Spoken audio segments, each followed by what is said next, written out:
Hey, bonjour tout le monde, j'espère que vous allez bien. Bienvenue pour cette 9e vidéo dédiée à JMeter. On va s'intéresser aujourd'hui à JMeter et son utilisation pour faire des tests sur des databases à l'aide de JDBC, donc Java Database Connector, avec un focus aujourd'hui sur PostgreSQL. On aurait pu le faire avec MySQL, Oracle ou SQL Server.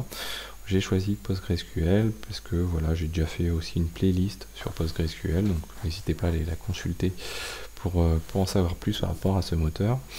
Donc l'objectif des tests de base de données quand c'est comme ça, c'est d'une part généralement plutôt pour faire des tests de performance, des tests de charge par rapport au moteur de base de données, voir comment il réagit par rapport à, on va dire, un profil de production.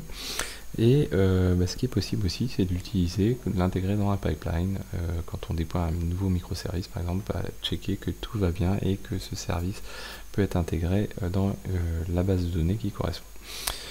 Alors pour faire ça, il nous faut un connecteur, un driver, JDBC, correspondant au moteur de base de données en question. Donc MySQL, Oracle, SQL Server, c'est déjà intégré dans JMeter, dans les libres JMeter, mais pas pour Postgres. Donc pour Postgres, il suffit de se rendre sur l'adresse que je vous ai indiquée. Vous tapez sinon dans Google JDBC PostgreSQL, vous allez le trouver très facilement. Vous téléchargez ici la dernière version.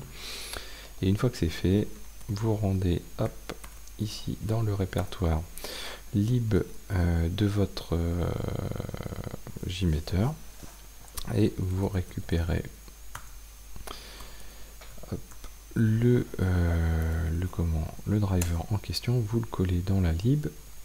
Ensuite, vous retournez dans votre /bin, vous lancez votre JMeter. Voilà. Hop. Donc moi je vais le zoomer un peu, comme toujours. Voilà, je vais zoomer assez sérieusement, qu'on puisse y voir quelque chose. Voilà, donc première chose à faire, on va rajouter un thread group. Comme d'habitude, moi je vais faire des boucles, donc je vais utiliser ici le loop count. Ensuite, on va rajouter ici config element, donc ça c'est la première fois qu'on y va, et JDBC connection configuration.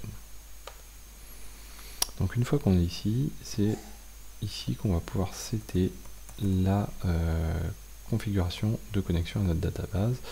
La variable ici, c'est pour définir le nom du pool de connexion. Si on le souhaite, pour initier à l'initiation de cette connexion, on peut lancer une requête aussi qui permet de créer une table par exemple. Donc moi à côté, ici, j'ai, on va se mettre comme ceci, j'ai une base de données qui existe, qui répond sur l'IP, donc une instance Postgre qui répond sur l'IP 192.168.60.3 avec un user Toto qui peut s'y connecter, une database qui se nomme Toto. Je m'y connecte avec un password et je peux faire un create table Toto par exemple, avec un premier champ de type int qui se nomme id et un champ 1 qui est un varchar de 255. Voilà, donc là on a une table qui est créée, nickel. Donc maintenant on va pouvoir se connecter ici à notre database. Donc pour ça il nous faut donc JDBC 2.PostgreSQL 2.//192.168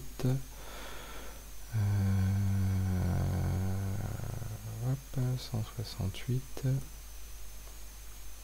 60.3 60.3 2.5432 / la database Toto.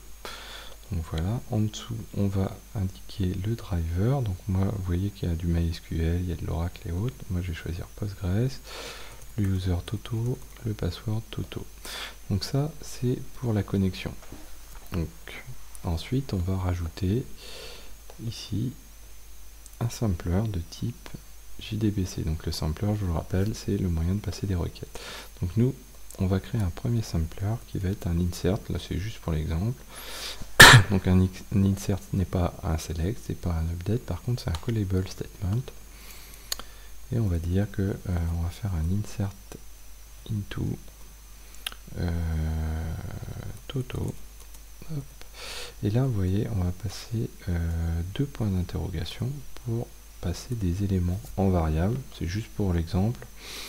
Et ces éléments de variable on va les définir en dessous. Donc ici je vais mettre ça, je vais mettre donc la première colonne ce sera 1 et la deuxième colonne ce sera Xavier. La première colonne étant un integer comme type et la deuxième étant un varchar.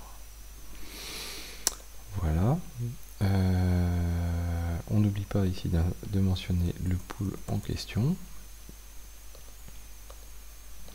Et puis je vais dupliquer cette requête, voilà, pour créer une seconde qui va être un count. Et là je vais faire un select count étoile from Toto.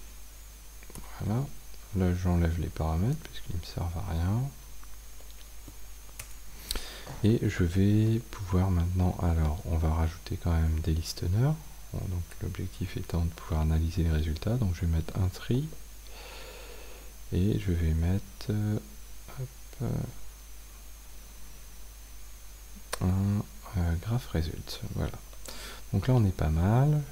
On va lancer, donc oui, il faut sauvegarder, JDBC plan, yes, voilà. Et là on lance la requête, hop, on a un souci qui nous dit que $1, syntaxe error, tiens, $1, donc on a un values ici, voilà. Ok, donc on va cleaner ça et on relance. Voilà, donc là tout se déroule bien, on le laisse un petit peu tourner. Donc vous voyez qu'ici on peut consulter le throughput, le débit, le nombre de requêtes qui est passé. Donc là on voit qu'on tourne à 54 000 requêtes par minute à peu près. Donc ça va beaucoup plus vite bien sûr que de l'HTTP. On voit ici le nombre de samples, donc de requêtes qui passent. Le graphique lui est pas représentatif, donc c'est pas forcément très intéressant.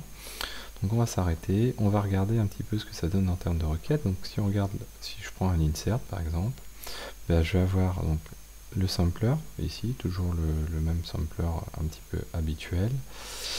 La requête qui est passée, donc avec les valeurs qui y sont passées. Donc moi c'est pas des valeurs dynamiques, hein, mais on aurait pu faire des valeurs dynamiques. Donc un integer, un varchar qui prennent la valeur 1 et Xavier qui ont remplacé les éléments qui sont au-dessus entre parenthèses. Et la réponse ici dit voilà, j'ai fait un update. L'autre requête qui est le count, qui est basique, donc c'est les count étoiles sur la table, ben on s'aperçoit qu'ici on est à 11 637 lignes, 11 638 en dessous, 39, etc. etc. Donc vous voyez, ça fonctionne plutôt bien, donc c'est assez cool.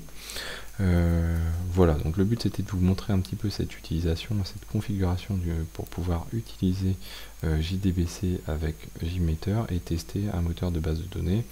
Derrière vous allez pouvoir le solliciter bien plus que ça, faire des tests plus poussés, mais là le but c'était vraiment d'initier cette démarche. Voilà, donc j'espère que cette vidéo vous a plu et je vous dis à très bientôt sur Xavki.